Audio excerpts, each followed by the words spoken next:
Good morning, everybody. I am Jayme Lozano. I am the High Plains reporter for the Texas Tribune. And as Evan mentioned, I am based out here in Lubbock. I live out here, so I would love to talk to really all of you at any point in time. My email's always open. But thank y'all so much for joining us today at the Future of Rural Texas here at Texas Tech University. Today we'll be discussing rural healthcare and how it looks across the state. The panel will last about 40 minutes, and there will be 10 minutes towards the end of the session for questions from the audience. I am very, very lucky to be joined today by 4 healthcare professionals who know much more about this topic than I do. But I am joined today by Lori Rice-Spearman, John Hodges, Lorenzo Serrano, and Jennifer Franklin. Lori Rice-Spearman is the president of the Texas Tech University Health Sciences Center, and she is the first female president in the Texas Tech University system. John Hodges is the family nurse practitioner for Ralls Family Medicine, and he is a native of Crosby County who worked at Crosbyton Rural Health Clinic from 2014 to 2019.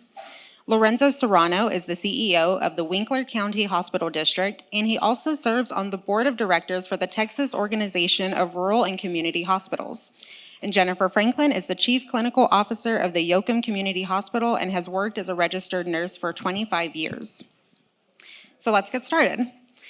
More than a quarter of rural hospitals in Texas have closed since 2005, and there are 71 counties that do not have a hospital right now. All of those counties are rural.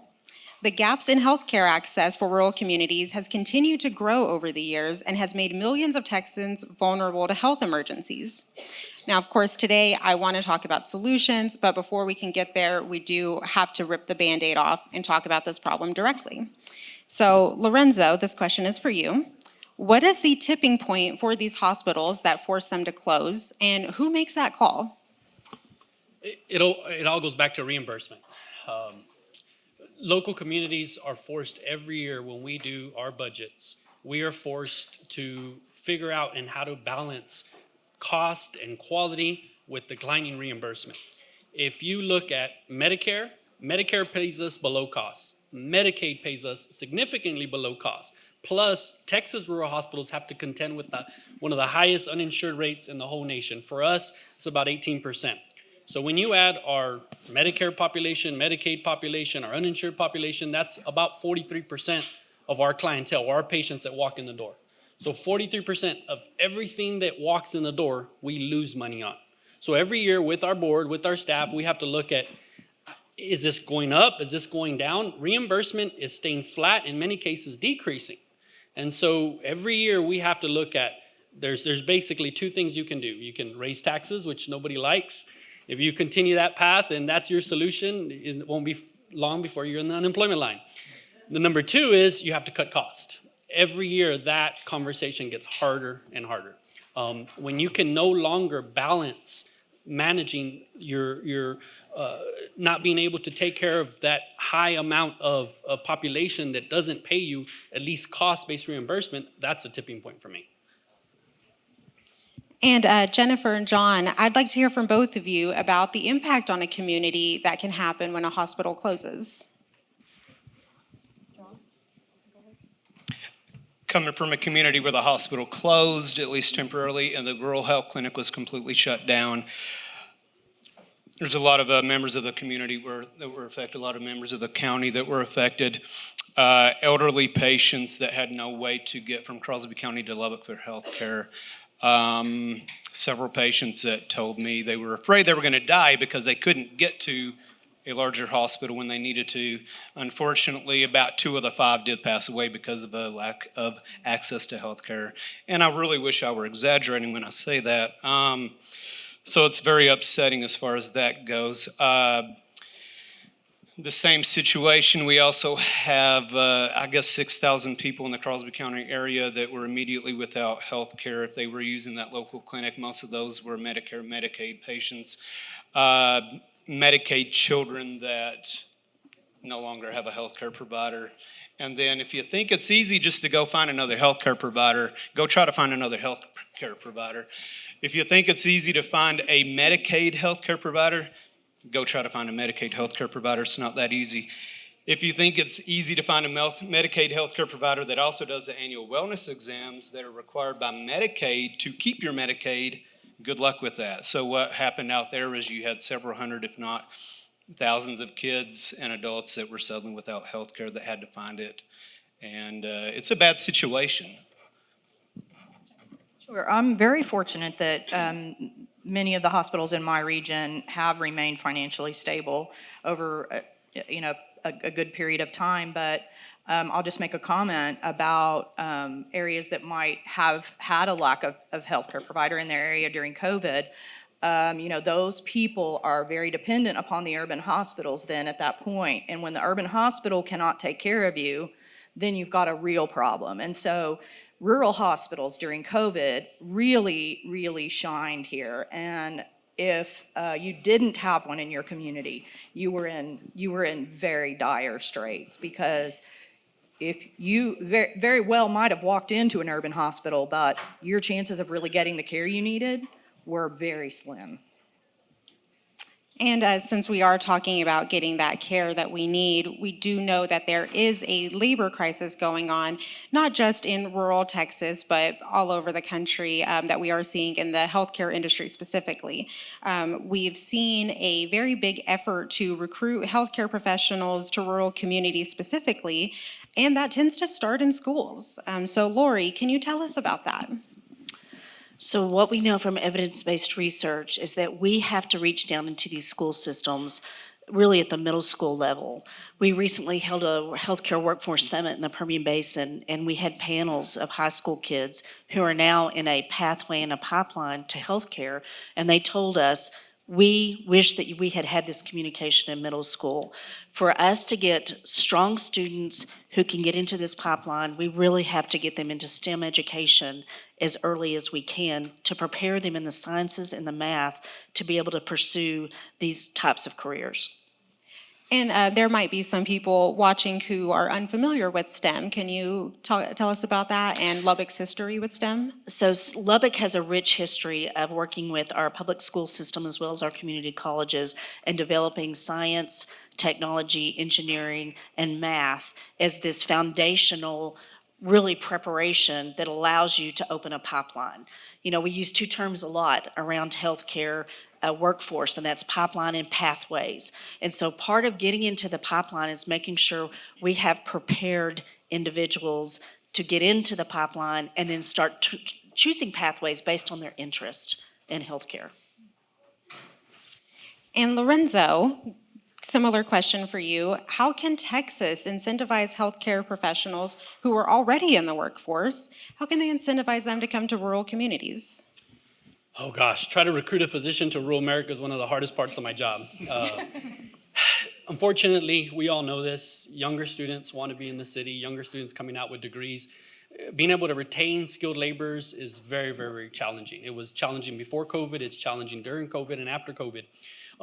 If you look at just some statistics, the American Association of College of Nursing estimates that over 90,000 qualified nursing candidates were turned down from nursing schools in the United States alone.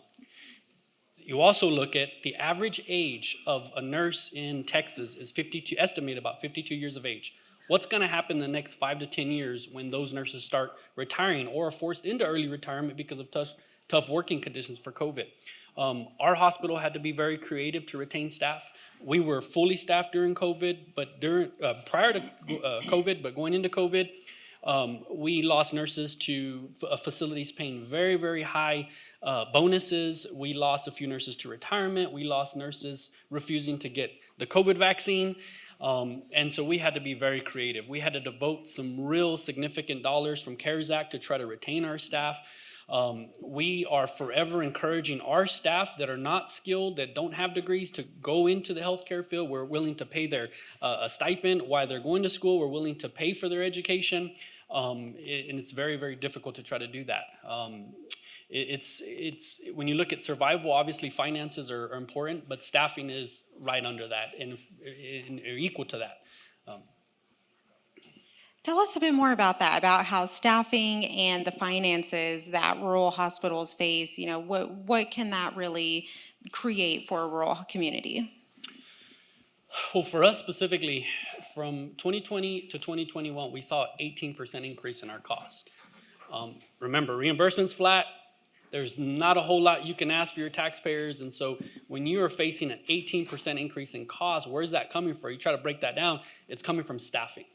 I remember earlier on during COVID, when we started having some openings, we started going out there and looking at quotes for agencies staffing, and it was not uncommon to get quotes as high as $120, $130 an hour. So we had to make a decision earlier on.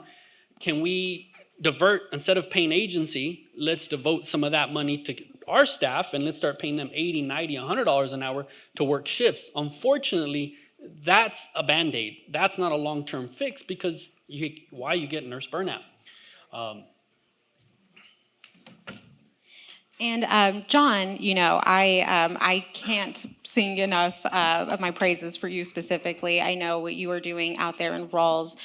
You have recently brought back healthcare to the Ralls community with your clinic, and it's been a success. And for those who don't know, John is the only full-time healthcare worker that is practicing in Crosby County in general. There are a lot of workers out there, but who are not full-time like he is. So John, with your clinic, you know, you've of course seen some of those solutions play out. When it comes to solutions, what's working for rural hospitals and clinics? I can't speak to the hospital side of it as much as I can to the clinic side of it. Yes, not only am I the nurse practitioner at Ralls Family Medicine, but I also own the clinic. We opened this in August 1st of 2022, and we're very proud of what we're doing in Ralls. I personally have a chip on my shoulder because we were told Crosby County doesn't have the volume to have a full-time clinic. That's simply not true, but the problem is you have to treat your clinic like a business, as well as we all have to remember in healthcare that it's nice to make money, but I personally got into this, as well as probably everyone else up here, to take care of people first and foremost. How we've done that, I think, is kind of unique. I have a $35 cash office visit, and instead of trying to charge a lot for a visit, I'm charging a little for a visit, and bringing in the volume. I have a very low overhead. I have one full-time nurse, one part-time nurse, one receptionist, and they all work very hard for me because they all believe the same thing that I do. And it's taking care of our patients first and making sure that everything else is second. And it's working for us. We have also incorporated things like a concierge service for those who, one, want to just spend a little bit money on their health, a little bit of additional money on their healthcare and have maybe more access to me or my staff. But also at the same time, there are a lot of people, farmers, ranchers, that cannot provide health insurance to their farm hands or ranch hands, but for $1,000 a year, they can come in and get annual labs, free office visits, and I take good care of them. And a balance between that and trying to navigate the reimbursement, codes and billing with Medicare. I do all of my own billing, all of my own coding, and then we're just now to the point where we are credentialed with Medicaid, and that's going to be, I don't know what that's going to be like, honestly. I already found myself saying, yeah, I'm going to see Medicaid patients, but I'm going to have to cap how many I see, because on a typical patient, if I get a $100 reimbursement, Medicaid's maybe going to give me $30, and you can't keep your doors open seeing nothing but Medicaid patients all day long. But at the same time, I don't want to go to a rural town and say, I'm not going to see Medicaid kids either. So it's challenging trying to balance all of that. How can we take care of everyone, not turn anyone away, at the same time pay our bills? And it's a lot of different moving parts to juggle. But I'm here to prove to everyone that it can be done. Rural health is not dead. Our clinic is thriving, and what we're looking forward to is expansion. I've hired a second nurse this past week to come in full-time or part-time. And to be clear, there are other practitioners in the county, but I'm the only one that's there 8 to 5 Monday through Friday. I'm the only one taking night and weekend call as well. So we're very proud of that. And I just want to make sure that people understand that rural health is not dead. We have to shift our focus. We have to shift our focus big time. And what have you heard from your own patients who are happy to have access right in their hometown? It's a pretty big deal. Again, going from Crosby County into Lubbock, where I'm sorry, there's a lot of people in Lubbock, especially southwest Lubbock where I was, that take for granted what they have. And you come in, you demand, and you yell, you don't get what you want, and you leave unhappy. And there are a lot of days where I went home thinking, I wish these people would understand what they had. They can drive a couple of miles, go to a doctor, get an x-ray, get blood work, get everything they need, and leave, and probably know the same day what's going on with them. And you don't get that in rural health anymore. We work with the CPL. They come out every day and pick up our labs, which is amazing.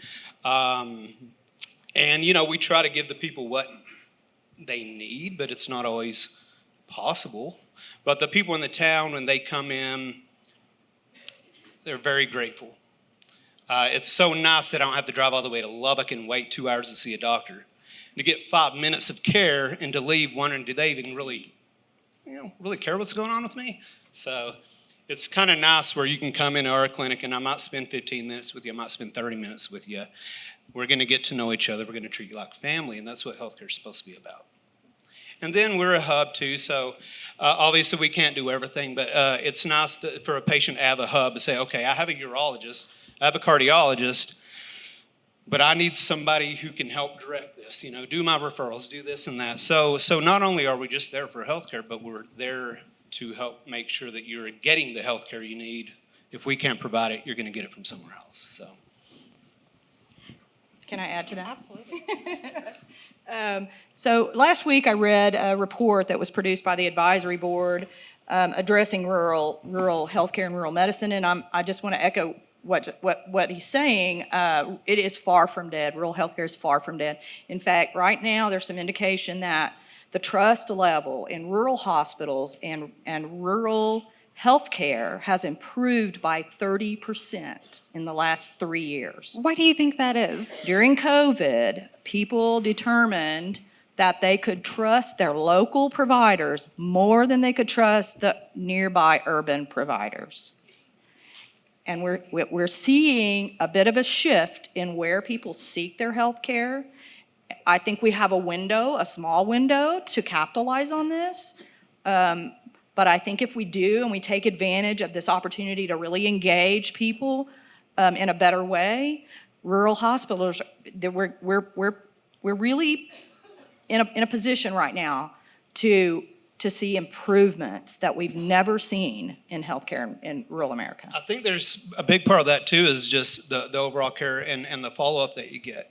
During COVID, you had a lot of people that come in really sick and they needed quick follow-up. And I'm sorry, you go to your typical family physician in Lubbock, they're very busy, and follow-up, good luck getting in within a month, in a lot of cases. And then you look at a specialist, and it's even that much worse. You go to endocrinologists. Lubbock's got a huge problem with, there's just not enough endocrinologists. There are not enough neurologists. And so getting someone in, but then that follow-up of, okay, we're going to start you on this new medication. I'll see you back in 3 months. Well, what if I can't, what if I have a problem with the medication? Well, sorry, we'll get you back in 3 months. So it's kind of nice in the small town of saying, hey, I'll see you back in a week. And if you need something, come on in, we'll get you in before that. But I think during COVID, it was nice saying, watch your oxygen levels, watch your temperature, and come back if you need something. I think a lot of people appreciate that access that they have in the rural health clinics. Rural or hospitals, the hospitals were much more nimble in making decisions about COVID and how to reallocate their resources, how to change.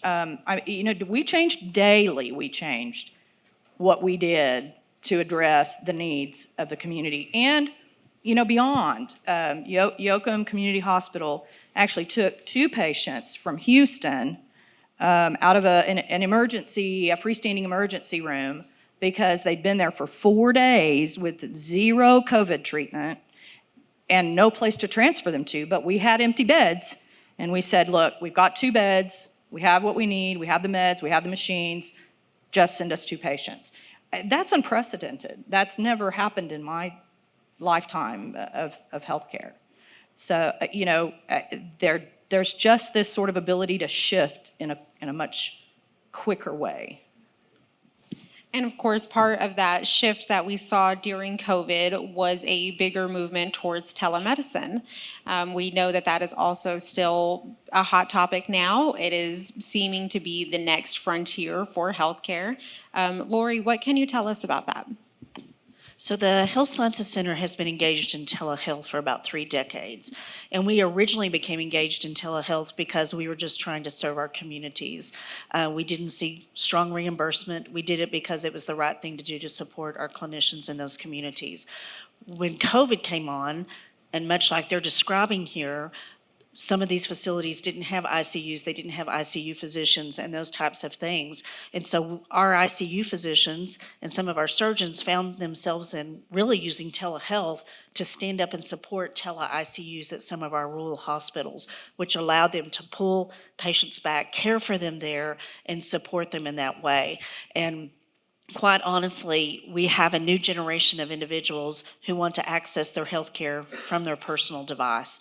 And during COVID, they found that they didn't have to have an appointment set between 8 and 5 Monday through Friday. They could set an appointment 7 days a week, 24 hours a day, and getting access to that health care.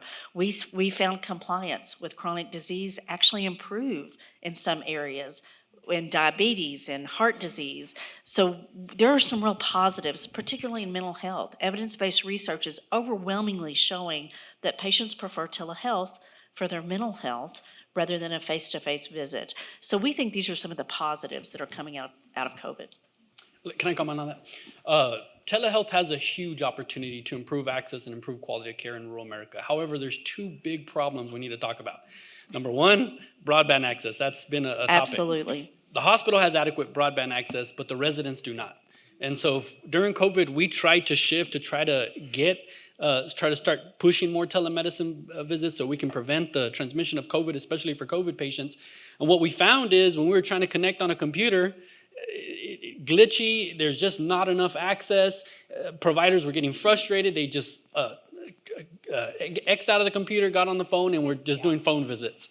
And the second problem that we have is reimbursement.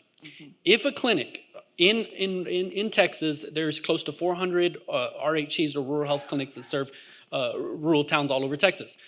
In those clinics, if we choose to offer telemedicine to help improve access, unfortunately for Medicare, you're deciding to cut your own throat. Why? They still, in the old rules, they do not recognize a telemedicine visit as a face-to-face visit, and they pay you significantly below cost. So here we are trying to do the right thing, trying to provide the service, and then it goes back to reimbursement. And so telemedicine has a huge opportunity, but there's still some major challenges, some major fixes that need to be addressed. And, speaking of things that need to get addressed, I want to talk for the next few questions about the next legislative session. So if any of our state lawmakers are in the room, I hope y'all are listening. We have heard that there will be a push for mental health this year, especially whenever it comes to access in rural Texas, which we all know is needed. John and Jennifer, what legislative measures would be the most beneficial to support mental health access in rural communities? I think that is a very complex question because, as you heard in the last panel, there isn't one size does not fit all. Each community is very different. The needs are very different. I think the comment that I would make and the suggestion that I would make to the lawmakers that are in the room is, dig down to the very front line of people that are actually providing mental health care in a successful way, because they are there. It's few and far between, but at Yoakum we have a very successful mental health program that's been in existence for 15 years. It drives better outcomes, not only in mental health, but in physical health. We have an inpatient component so that we only ship out the most sick of patients that need a mental health hospital, a locked unit sort of scenario. And not only does it drive those outcomes, but it improves the nature of the care that you provide all over your hospital, because the entire staff will become engaged in this. It will lose the stigma. There will be a scenario after a period of time where People are not afraid of this topic. And there are people who know how to do it, but it's not, it's not everywhere. Dig down, find the ones that are doing it well, and let's try to get that information out to the others. Well, and we've seen too, like you were saying, that stigma is there, and it's particularly heavy in rural communities. How have y'all been able to get past that? Just persistence. It's, the first 5 years were very difficult. We got pushback from the community, we got pushback from our staff, from our providers. We had very low volume. But all it takes is, a couple of good outcomes in a small community. The word travels, and I mean, that's an advantage that we have. You do 2 or 3 things and that really work, and the whole staff says, wow, maybe we can really do this. And mental health care is something that rural hospitals can do exceptionally well because it's about people. It's not about technology. You don't have to buy a huge piece of equipment. You can start small with one clinical social worker, and you can build it, scale it to the volume. You don't have a huge upfront capital expense. We need to also incentivize, monetarily incentivize training spots for mental health professionals. We had a nurse practitioner approach us wanting to get his doctorate mental health. We were all for him. We were going to support him. We wanted to bring that service to our community. But once he finished his classes and he actually had to go get his clinical hours, he was having to drive 400 miles every weekend for the last 2 years just to get his clinical hours. And it's just very, very, very difficult. And it's just, there are qualified individuals that are willing to go into this field, but it's so hard to find the programs, to figure out how you're going to pay the bills while you do that. So social work is in a similar boat, and you got to have a social worker to do, provide one of these services. It requires 3,000 hours for a social worker to get her clinical certification. And there are very few sites where social workers can actually do this. So, this is easy. Provide the clinical site. We've produced 4 clinical social workers in the last 10 years in our program. They don't all stay, we know it. It's our contribution to the rest of the rural hospitals. We generally have one, and then that one will become a clinical supervisor. And it's a pipeline, and it does work.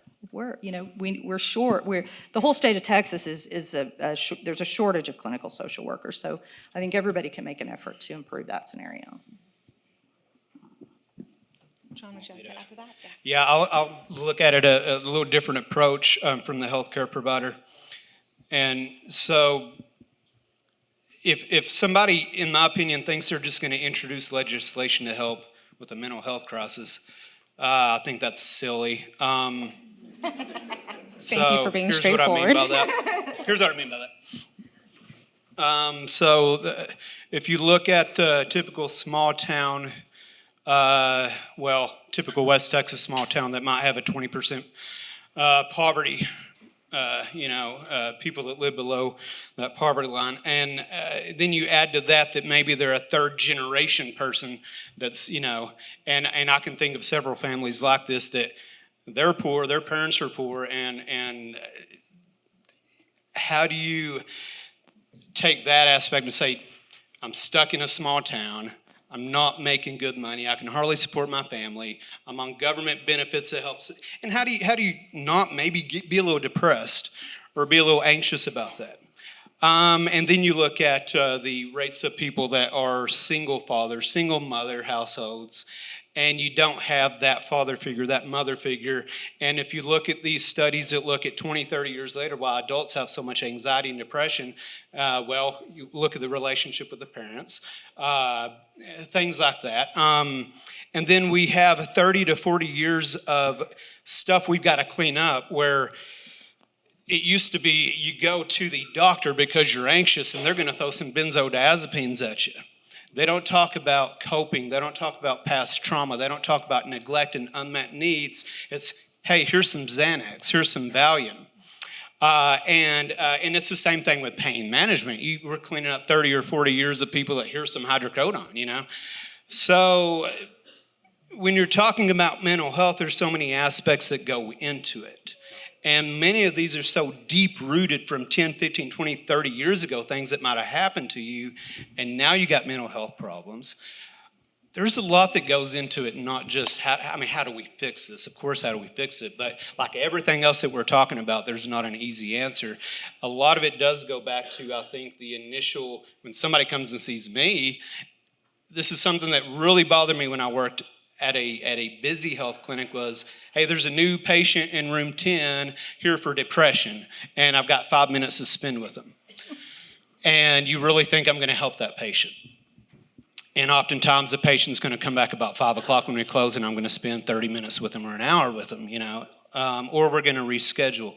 If you think in 5 minutes we're just gonna open up this can of worms and get you feeling better, or even convince somebody maybe they even need a medication, or convince somebody they need counseling, there's just a lot that goes into that. So legislation, anything that would help with funding, training, incentivizing, whatever, yeah, it needs to happen, but a lot of this too needs to go back to what's that initial, how do we fix things at home? How do we fix things at school? How do we make things better so people aren't growing up with anxiety and depression? Now you're talking about more serious things, bipolar disorder, schizophrenia, stuff like that. That's a whole nother can of worms. And yeah, a lot of small town practitioners, doctors have just really said, yeah, we're not comfortable with this. And now we are to the point where you have to be comfortable with it because there's nowhere for these people to go. So it's either, suck it up and do your job and just say, hey, I'm gonna treat you, or again, find the resources at the patient. Yeah. But the problem with that is there are not enough resources. Right. I think it's amazing what you're doing. So let me just tell you what happens in that scenario when someone walks into a clinic, a physician clinic in Yoakum, and they're there for depression, or they get a positive depression screen. It's a 5-minute visit, but all those doctors say, you know what? I want you to walk across the hall and go see Stephanie. He picks up the phone, he calls Stephanie, he says, hey, I'm sending such and such over. They make room for that patient, and they get a visit with a social worker or a nurse practitioner right then, when they need it. And that's good because a lot of times insurance companies don't want you to refer to psychiatry, don't want you to refer to counseling. So we're taking a big group of people that are coming to us for help, and if I'm not comfortable, I can't send them to a psychiatrist. I've got to say, hey, guess what? Your insurance really doesn't want this. Psychiatry doesn't want a referral. You're going to have to go find somebody yourself. And that's a problem too, because we're taking a big part of the population that needs help and saying, I can't help you. And for you to be able to say, walk across the help, we got somebody that can help you. There's extra payment. There's a collaborative code that you can use. There's additional payment associated with that visit if you engage a social worker. If you can find the staff. If you have them. Big if. And so, speaking of opening cans of worms, we have talked a lot and heard a lot about what Medicaid expansion could do for rural hospitals here in Texas. So this one's kind of open-ended for all of you. How could Medicaid expansion help or not help the problem? I'll start off. There's a reason that Texas is leading the nation hospital closures. We chose not to expand Medicaid. I'm not advocating for that. I'm just saying there's a real problem. When you have the highest uninsured rate in the nation, when you're forcing hospitals to either treat Medicaid patients or raise taxes, we got a problem. We got a funding problem. We have a broken payment system. You heard what the provider just said about how leery he was to take Medicaid patients. He has that option. Private hospitals have that option. Rural community hospitals do not have that option. We have to find the funding or we have to make cuts. It's that simple. Any kind of legislation to make hospitals whole and make Medicaid at least pay cost-based reimbursement would have massive and drastic impacts to rural hospitals. Not only that, Medicaid has the lowest income requirement. Texas Medicaid has the lowest income requirement to qualify for Medicaid than any state. That's why Texas is leading the nation in uninsured. Again, if the state doesn't pay for it, we're going to pay for it locally, and that's just the real truth. Yeah, but I think, again, the message that there should be the discussion that one size does not fit all, because There's certainly, Yoakum doesn't have the uninsured population that you guys have. So I don't know that a Medicaid expansion would have had a huge impact on my hospital. I will say this, we closed our OB services a number of years ago, and potentially Medicaid expansion improved reimbursement for each Medicaid delivery that we did might have changed that scenario. I'm in a system with multiple hospitals, a 15 hospital system, and some are in other states. I have a sister hospital in New Mexico where they did expand Medicaid, and this particular hospital was in financial trouble already. The Medicaid expansion hasn't helped them. They're probably still going to close. So it wasn't an answer for them alone.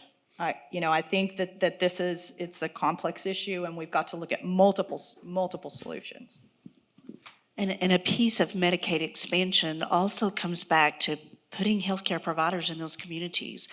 Our graduates from the Health Sciences Center, 85% of them graduate with student loan debt. And many of them are at a crucible moment in their career when they finish residency or fellowship to say, can I come into this community? Do I have the ability to pay back my student loans and sustain and build a practice? And they have to look at the case mix and those types of things in those communities and make very hard decisions for themselves and their families about whether they can serve in rural communities or not. I think definitions maybe need to be more clear. When we're talking about Medicaid expansion, what does that mean? Getting Medicaid benefits is not a problem, and if anybody thinks that's a problem, that is not a problem at all. The legislature, nobody wants kids to go without insurance. If we're talking about Medicaid kids, we're talking about Medicaid adults, then again, that's another conversation. But I think when we talk about Medicaid expansion, we need to be more clear on what are you talking about. Are we talking about, again, reimbursement rates for providers to want to see Medicaid patients? Are we talking about actual access? Again, we have tons of Medicaid kids in Crosby County who can't get in to see anybody. I can't see them yet because I started credentialing in early June and I'm still waiting. So that's a problem. So let's be more clear about what are we talking about expanding? Because it's easy to get on Medicaid. My kids, I do very well, and I could probably get my kids on Medicaid because my kids need coverage. That's not an issue. But finding a doctor to take care of those kids is a major issue. And again, in Crosby County, 6,000 people, and there's only a couple of us that are doing it. I tell you, the biggest part of the population that I think we need to help is not those that qualify for Medicaid or those that have commercial insurance, but there's this gap of people that I see quite a bit that they make too much for Medicaid. They don't make enough to have proper insurance. The insurance they do have, the deductible is so high, they can't even use the stuff. So that's the people that I think we really need to be focusing on, is those people that are falling through the cracks. If I've got a job where I make $15 an hour, I'm not going to qualify for Medicaid benefits. If I got 2 kids, how am I going to take care of those 2 kids making $15 an hour? And there are a lot of people that make less than that, I understand too. So I've got so many patients that come in that are uninsured, not because they can't get insurance, it's because they can't use the insurance that they can get. So again, let's focus on Medicaid expansion. That's a pretty vague, that's a really vague, topic. Big topic, there. yeah.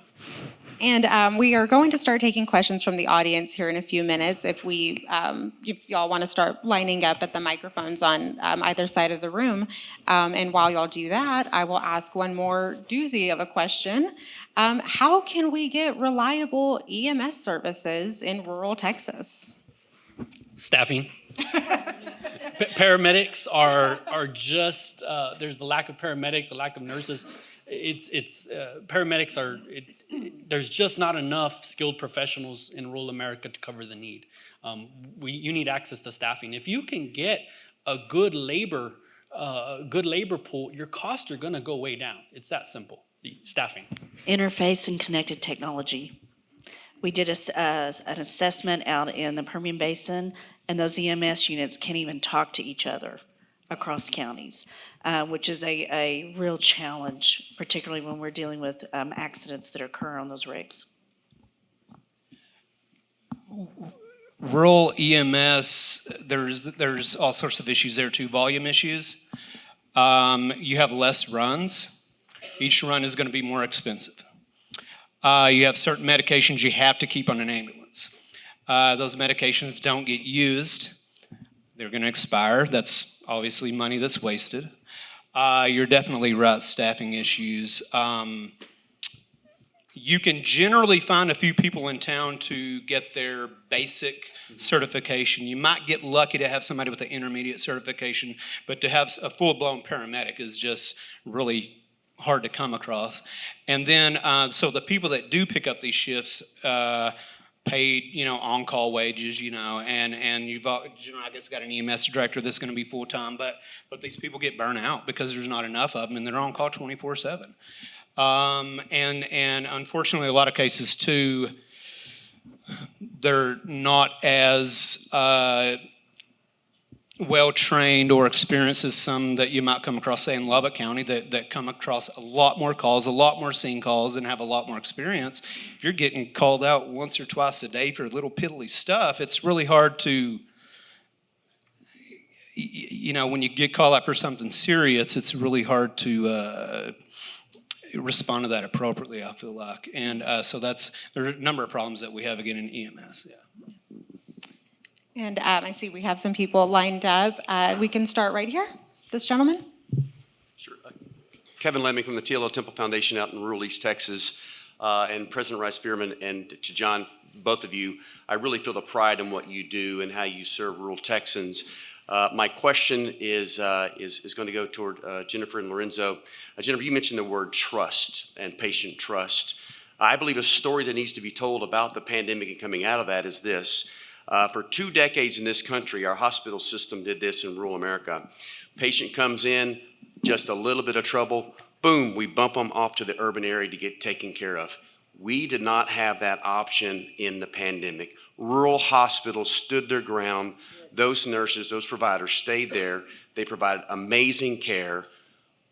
Coming out of that, what do you see? Not only you see patient trust, but what about the pride and the confidence in your rural staff? Oh, absolutely. I could fill the rest of the symposium with stories about COVID, so I'm going to try to keep it really short. But I think what we've spent our time here talking about is the problems. But I am very optimistic about the future of rural healthcare, more than I've ever been in my career. Yes, we have challenges and we have some things that we really have to address, and we don't have a lot of time to do it. But we learned during COVID that we can absolutely take care of patients in the same way that the urban hospital can 40 minutes down the road. And my example of that are the 2 patients that came to us from Houston. We saved those women's lives, there is no doubt. And they both went back home and still talk 2 years later about the little hospital in Yoakum, Texas that saved them. So it's this moment in time, this opportunity that we have to really capitalize on the rural spirit and the ability that nursing staff and physicians in rural communities have to face challenges that very frequently urban providers have never dealt with or have never been faced with.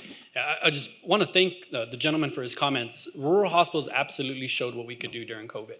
1/4 of all hospitals in Texas are considered rural. And if y'all remember during COVID, urban hospitals, there was not enough bed capacity, period. It didn't matter which market you were in, West Texas, East Texas, North Texas. So rural hospitals had to step up, and we filled a massive gap. And I still remember very clearly when we had to admit our first COVID patient, our staff was freaking out, our providers were scared. We had to keep staff from literally walking out that day.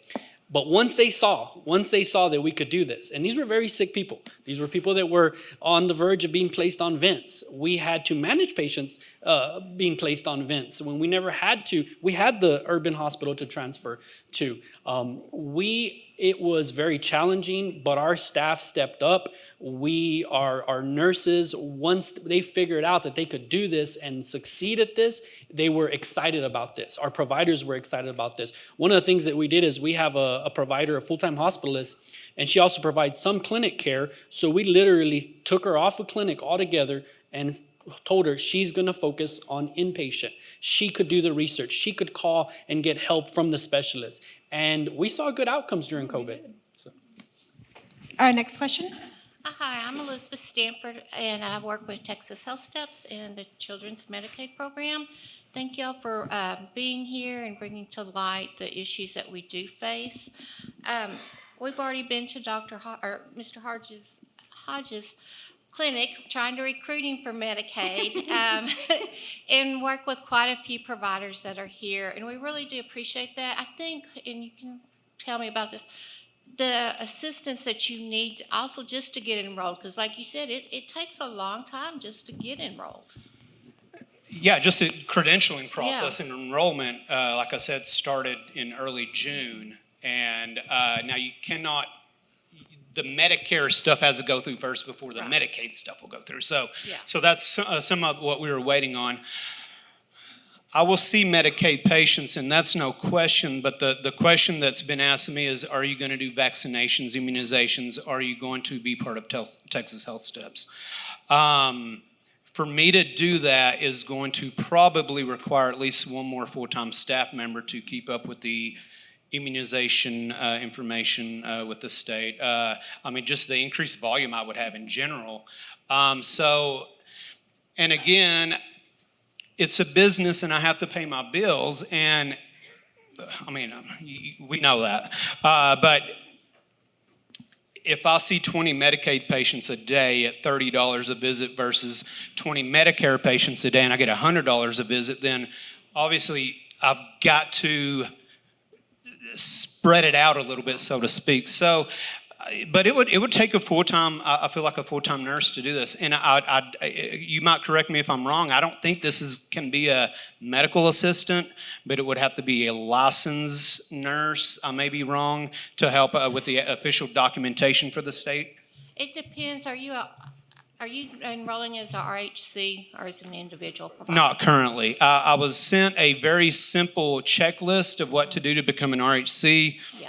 And I looked at it for about 5 seconds and said, I don't have time for this right now. I can't do this. Yeah, I think I and it was not simple at all. And I thought, and then you start thinking, I've worked hard for this practice, and how much of this do I want to give away? And do I want to sign up for a program like a rural health clinic program where I'll start to get flat reimbursement rates?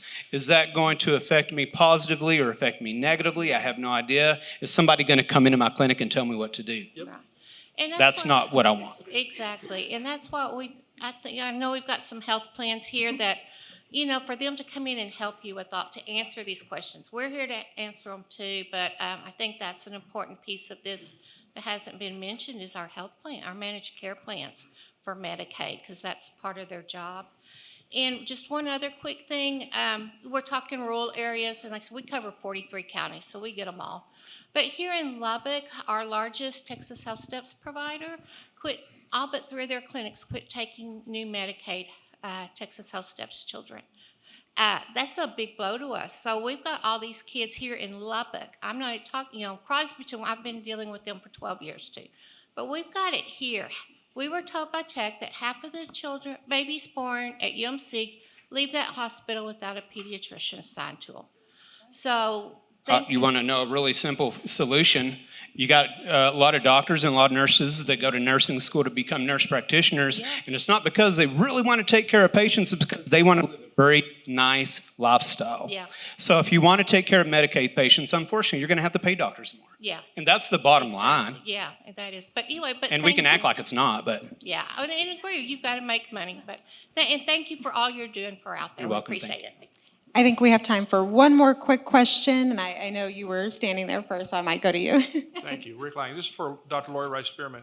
We talked about mental health and meeting the needs. We got a big group of kids in rural Texas that have mental health needs, and what are we doing or what are you doing to help meet those needs? So the Texas Tech Health Sciences Center is engaged at the state level with legislators in a program that some of you may be familiar with called TCHAT. And TCHAT was really brought into the communities of Texas in an effort to try to get psychiatric care into these rural communities, particularly school districts. We believe, we have a philosophy that as early as we can intervene to prevent crisis is really the best method for caring for these children in these communities. TCHAT now is in 170 school districts. It will continue to expand. We've been very grateful with legislative funding. We've been able to grow child and adolescent residency programs, which we're building out across West Texas to continue to support this. We do have quite a few social workers in this area, licensed counselors who are available 7 days a week, 24 hours a day for these school counselors to be able to access that. Another important piece of this is called CPAN. And we have a lot of kids that are on medications, psychiatric medications. A lot of these communities don't have access to those particular types of individuals to manage those meds. So we've opened a 24-hour health line for pediatricians to be able to reach out, have conversations, and be able to manage those children in their homes, in their own town, so that they're not having to travel for that type of health care. Thank you for that question. And with that, we are out of time. Thank you all so much for joining us, and thank you to my guests for being so open to talking about rural health care.